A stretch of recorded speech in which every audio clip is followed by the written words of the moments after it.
Welcome to week 5 in the internship.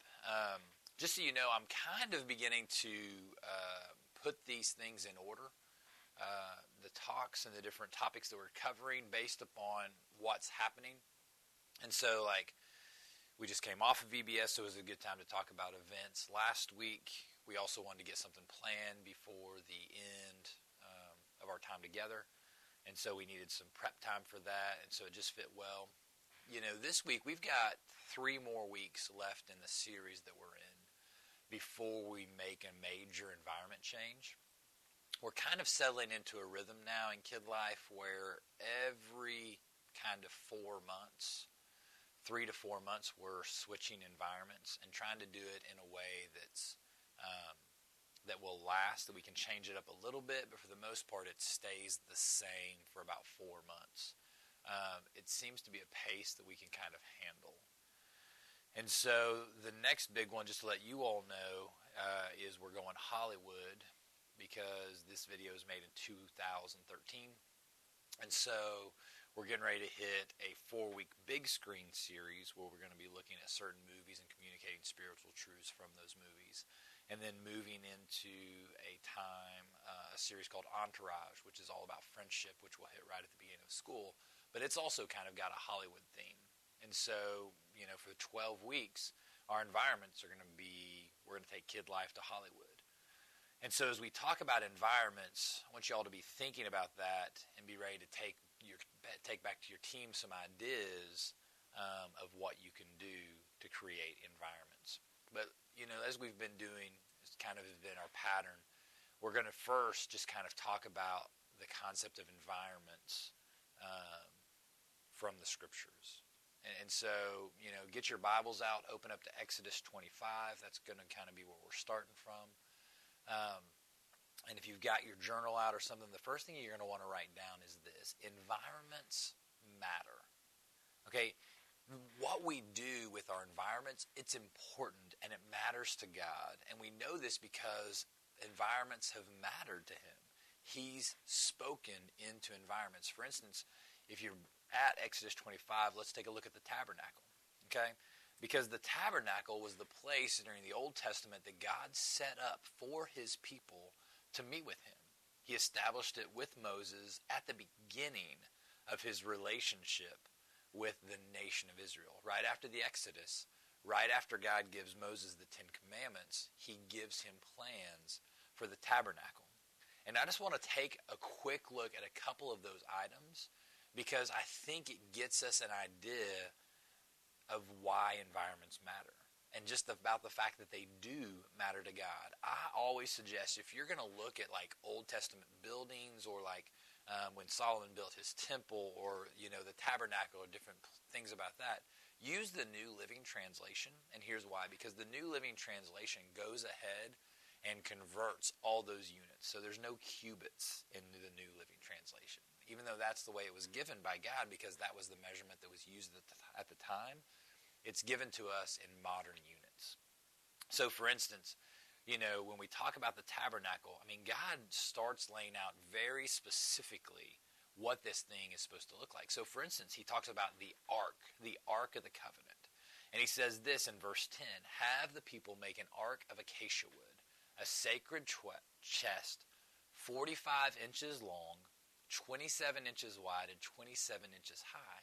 Overlay it inside and outside with pure gold, and run a molding of gold around it. Cast 4 gold rings and attach them to its 4 feet. 2 rings on each side. Make poles of acacia wood and overlay them with gold."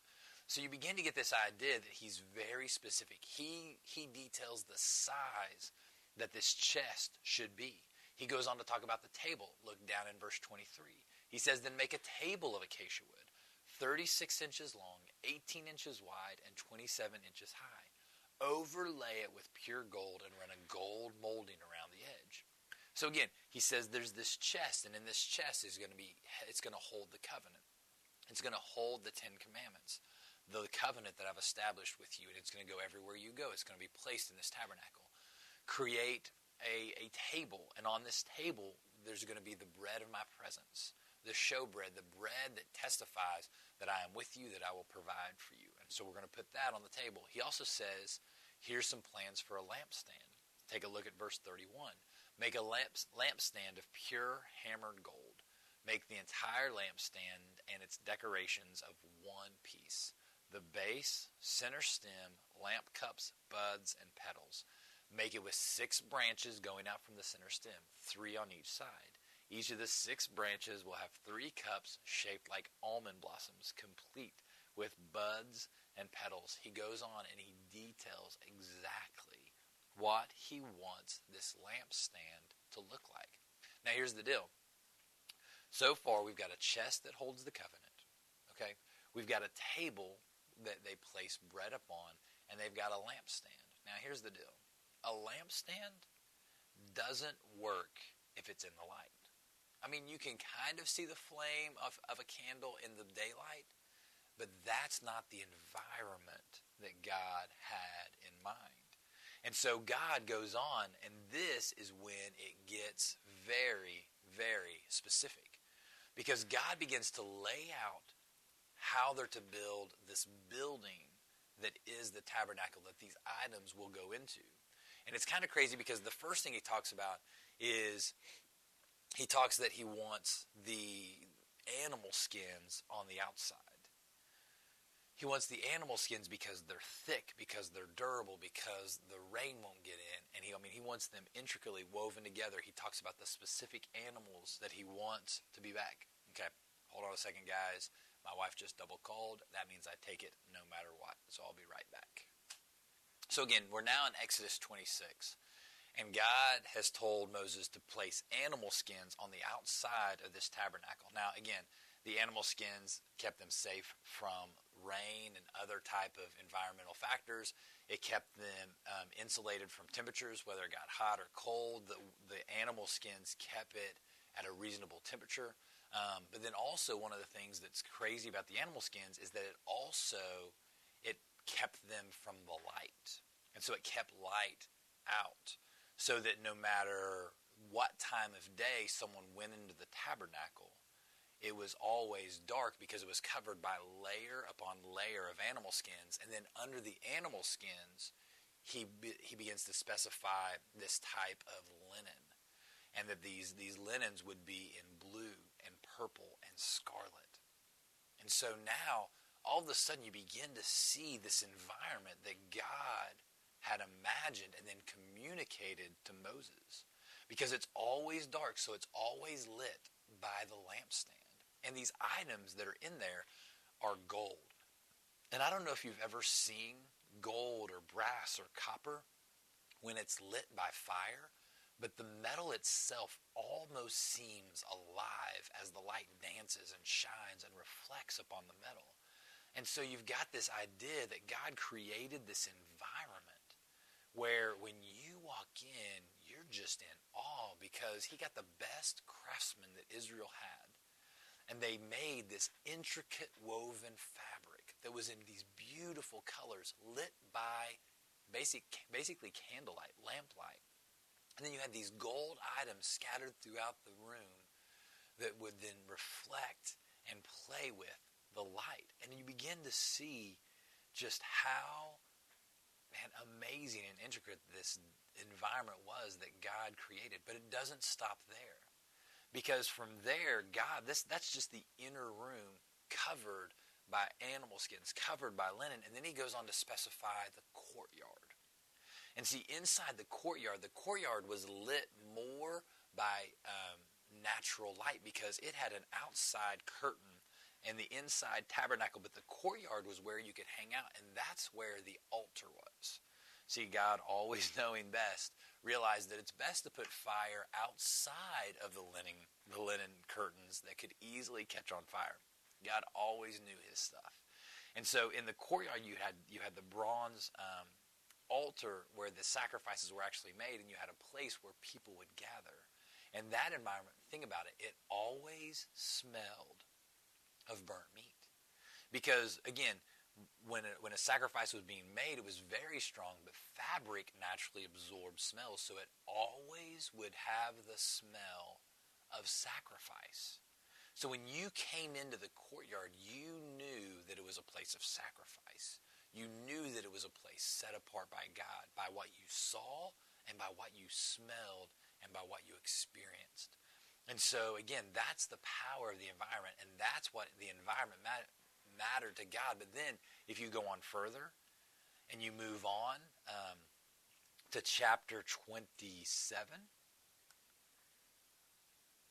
let's see. In 27, I think he's talking about the altar. Give me a second. The computer's slow as it transitions to the next page.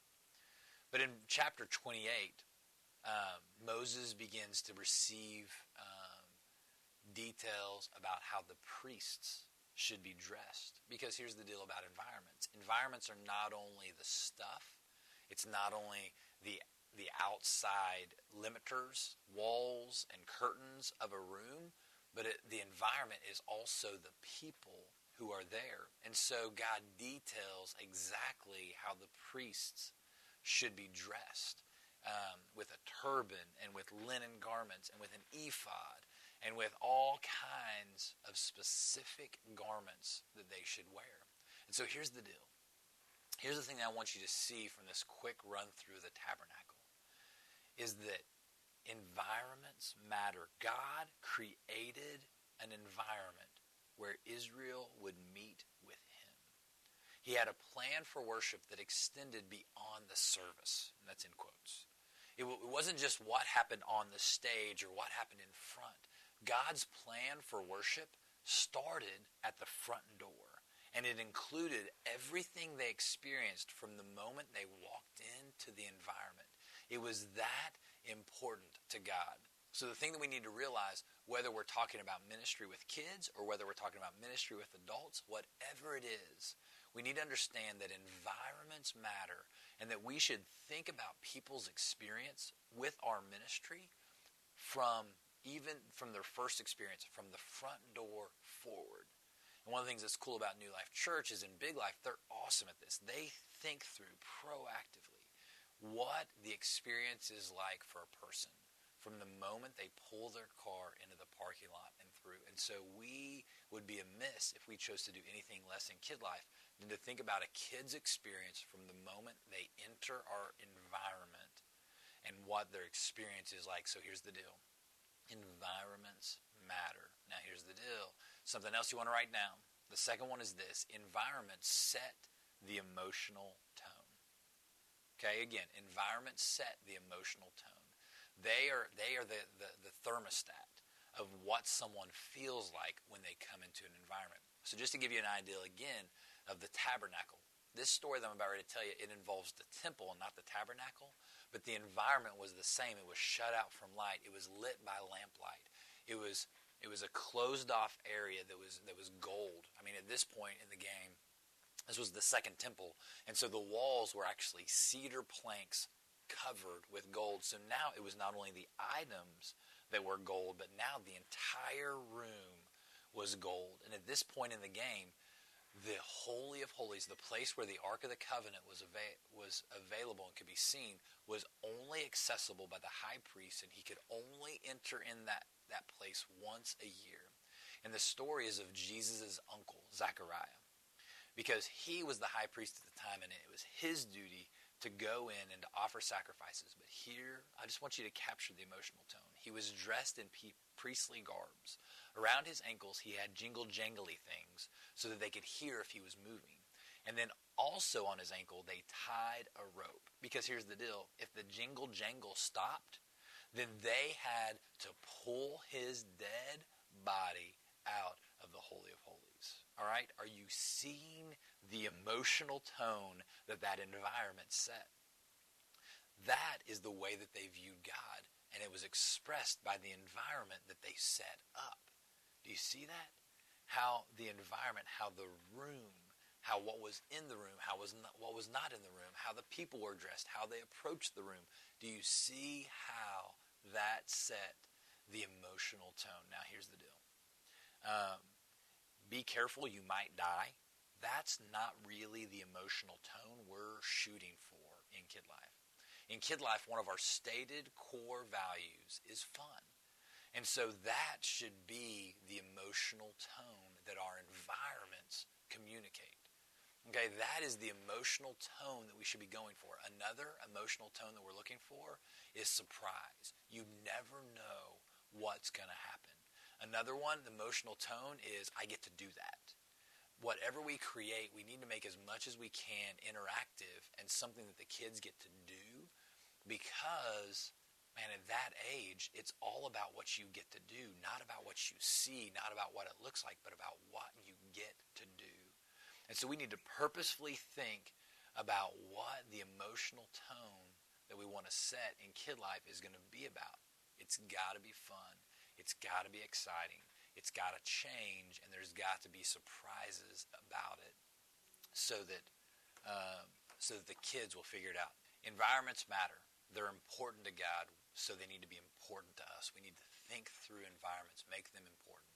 Second, environments set the emotional tone. The tabernacle was set up to show God as holy, as set apart, man, almost as unapproachable, as definitely someone and something to be feared.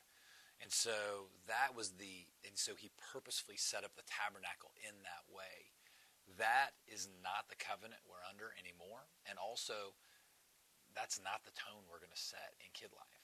Instead, we're going to set the tone, the emotional tone of kid life needs to be fun and connection. Okay? We're going to set up environments that are fun to be in, and we're going to set up environments that push the kids to connect with each other, to connect with the leaders, and to connect with God.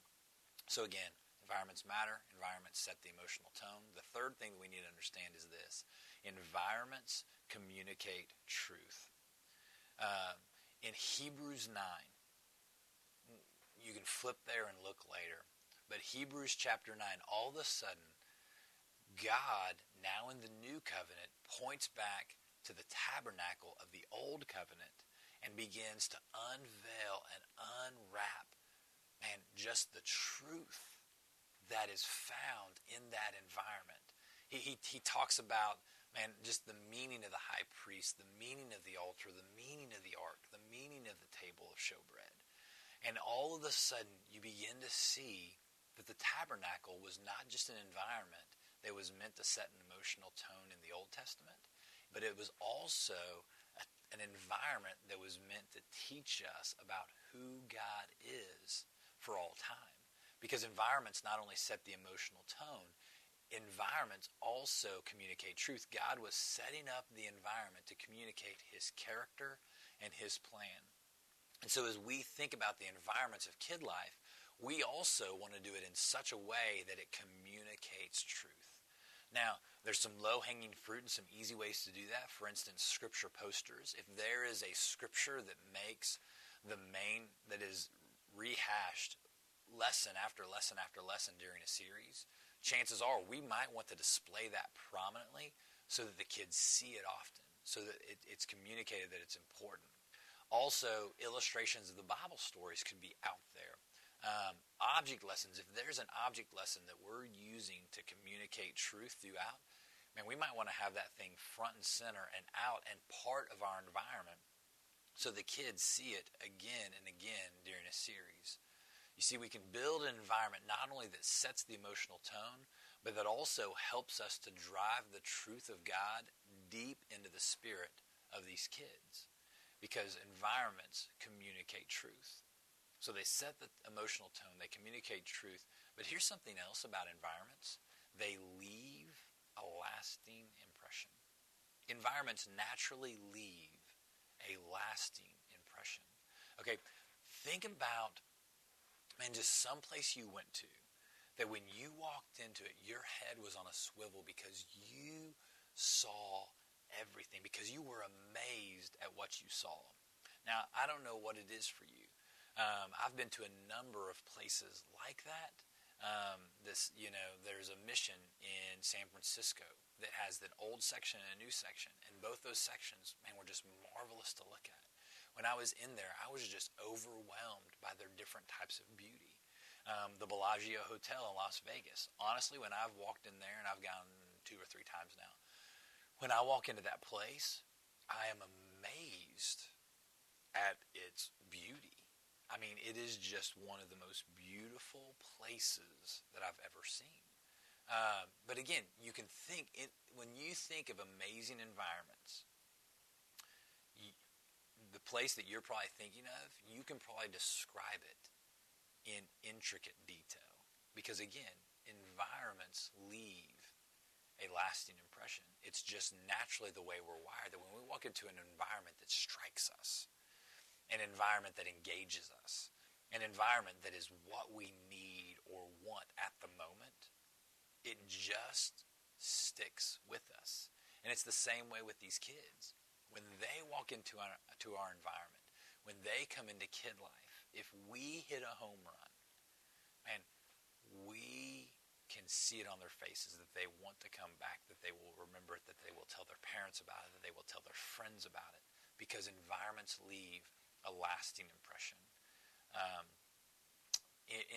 In Little Rock, I think we're getting very good at doing this, at creating these environments and changing them regularly enough that, again, that surprise, that element of surprise is still there, and they want to come back. When they hear that a new series is coming up, they don't want to miss the first week because they have no idea what we're setting up for them. All they know is that they want to be there, and they're excited about it because something is coming. And that, man, my dream is that every campus we get to that place where we're all good at creating environments, so that when we tell them, hey, we're getting ready to change this place up, they kind of sit up in their seat, and they're like, when? And when we tell them the date, they're like, I've got to be here. I want to see what you're going to do because I don't know what it is, but it's going to be awesome, and it's going to be different, and somehow I'm going to like it more than I like this. Because we can really do that. Because change that is good is surprise, and surprise is an emotional tone that we want. Because if we can create surprise, man, these kids will keep coming back. And they may come back to see what happens to the environment, but they're also coming back to hear, to receive the Word of God. And that is a good thing. So again, number one, environments matter. Whether you're doing kids, whether you're working with adults, whether you're working with teens, just know that God was concerned about the experience of his people from the moment they walked in the front door. So we also need to engage with him to figure out our environments so we can craft the experience from the moment they come in the front door to how they're going to experience God, to the truth they're going to learn, because environments matter. Environments also set the emotional tone.